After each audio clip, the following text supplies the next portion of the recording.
میں قربان جاؤں اپنے نبی کی سیرت پر. آپ نے فرمایا اکرموا اولادکم، اپنی اولاد کو بھی عزت دو، اپنی اولاد کو بھی عزت دو. ماتحت کو عزت دینا یا چھوٹوں کو عزت دینا تو اس سے بھی بڑی بات بن جاتی. جو تمہاری جن کو قتل بھی کر دو تو تمہارے اوپر کوئی مقدمہ نہیں بن سکتا ہے. آپ نے کہا اپنی اولاد کو عزت دو کہ ان کے اندر عزت بھرو گے تو وہ واپس آئے گی. جب ہر وقت ڈنڈا چڑھا ہوا ہے، کتنا پڑھ لیا، کتنے اے آ گئے، کتنے بی آ گئے، کتنے سی آ گئے، جب ہر وقت ان کے سروں پہ یہ تلوار، 3 سال کے بچوں کو اسکول یہ مائیں ڈال دیتی ہیں، ان سے بڑا ظالم کون ہوگا؟ 3 سال کا بچہ بھی اسکول جانے کے قابل ہوتا ہے، وہ تو ماں کی گود کے لیے ہوتا ہے. 7 سال تک میرا نبی کہتا ہے نماز پڑھنے کا نہ کہو.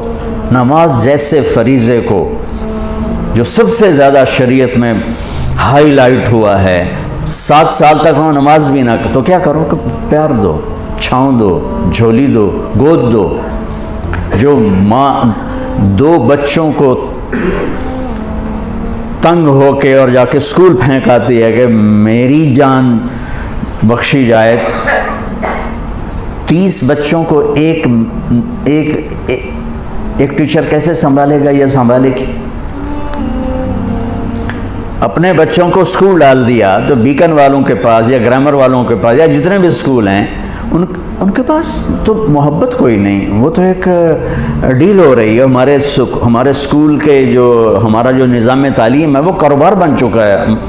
معذرت کے ساتھ ہاتھ جوڑ کے کہتا ہوں، ہمارا نظام تعلیم نہیں، ہمارے تعلیمی ادارے تو کاروبار بن چکے ہیں. ہمارے ڈاکٹر تاجر بن چکے ہیں. جب قوموں پہ زوال آتا ہے تو یہ چیزیں ظاہر ہوتی ہیں. ایسی ایک لطیفہ ہے کہ اچھا اوپر سے تنخواہیں تھوڑی، ایک 40 بچے، 30 بچے، 20 بچے پکڑا دیے. ایک چی کر رہا ہے، ایک باں کر رہا ہے، اون کر رہا ہے، کہیں کر رہا ہے. وہ بیچارے کبھی ادھر بھاگتی کبھی ادھر بھاگتی ہے. تو ماں کہتی میں نے بیکن میں ڈال دیا، بس ہوں ٹھیک ہو جائے گا. ٹھیک ہو جائے گا؟ وہ تیرے سر پہ لتر مارے گا بڑا ہو کے. ایک ٹیچر بچوں کو پڑھا رہی تھی، تھکی ہوئی اور تنگ آئی ہوئی. کہا بچوں بولو CUP سپ. تو بچے کہنے لگے مس CUP تو کپ ہوتا ہے.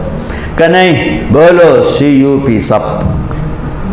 تو انہوں نے بچوں نے پھر کہا مس CUP کپ ہوتا ہے.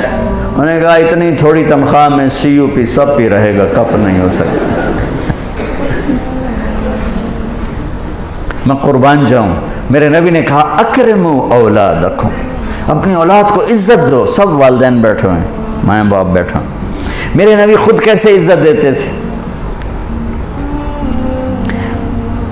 یہ میرے نبی کا گھر ہے، یہ آپ کی بیٹی فاطمہ کا گھر ہے. بیچ میں 2 گھر ہیں، تیسرا کا چوتھا گھر حضرت فاطمہ کا.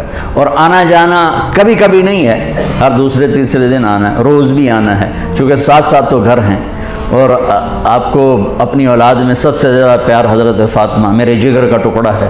جس نے اسے سکھ دیا اس نے مجھے سکھ دیا، جس نے اسے تکلیف دی اس نے مجھے تکلیف. فاطمہ میری بیٹی جنت کی عورتوں کی سردار ہے. ایسے خوبصورت فضائل تو کسی کو نہیں ملے.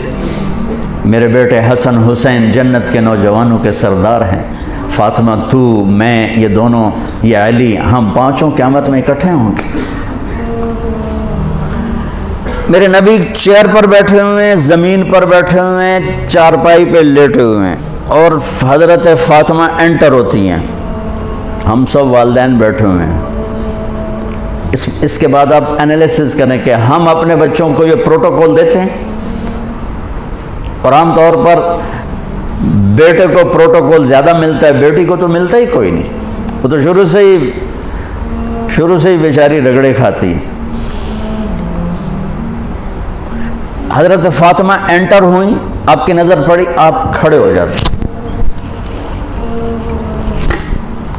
تعظیم میں کھڑے ہو جاتے تھے. ہم بڑوں کے لیے کھڑے ہوتے ہیں نا، ہونا بھی چاہیے، کوئی ادب ہے، احترام ہے، یہ ہمارا ایک کلچر ہے، بہت اچھا ہے. لیکن میرے نبی کیا کر رہے ہیں؟ بیٹی کے لیے کھڑے ہو رہے ہیں. اور کھڑے نہیں رہتے تھے،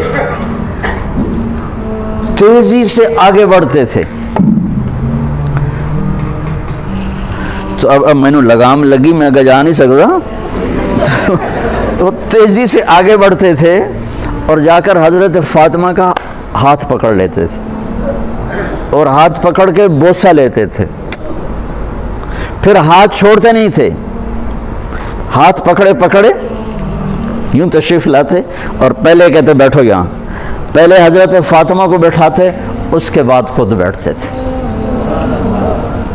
یہ میرے نبی کی سیرت کے وہ پہلو ہیں جو آپ نے شاید کبھی نہیں سنے ہوں۔ چاند کے 2 ٹکڑے کر دیے، اس سے میرے نبی کی عظمت کا تو پتہ چلتا ہے، لیکن مجھے راستہ تو نہیں ملتا کہ میں نے زندگی کیسے گزارنی۔ ہم اپنے نبی کو بیان بھی کرتے ہیں تو معجزات کو بیان کرتے ہیں، جو ہمارے لیے اس میں عظمت تو موجود ہے، ایمان عقیدہ تو موجود ہے، لیکن رہبری تو یہاں سے ملے گی جو میں آپ کو نبی کی لائف بتا رہا ہوں۔ کھڑے ہو جاتے تھے، اور حضرت فاطمہ بھی اپنے ابا کے ساتھ یہی کرتی تھی۔ پھر اولاد کا بھی رکھ کہ جو اللہ کے نبی انٹر ہوتے، وہ بیٹھی ہیں، وہ لیٹی ہیں، وہ کوئی کام کر رہی ہیں، ایک دم بجلی کی تیزی کے ساتھ جاتی، اپنے باپ کا ہاتھ پکڑ کے بوسہ لیتی، پھر ہاتھ نہیں چھوڑتی تھی، ہاتھ پکڑے پکڑے پکڑے پہلے اپنے حبیب والد کو بٹھاتی، پھر اس کے بعد خود بیٹھتی تھیں۔ میرا نبی چھوٹوں سے یوں کر کے دکھا گیا۔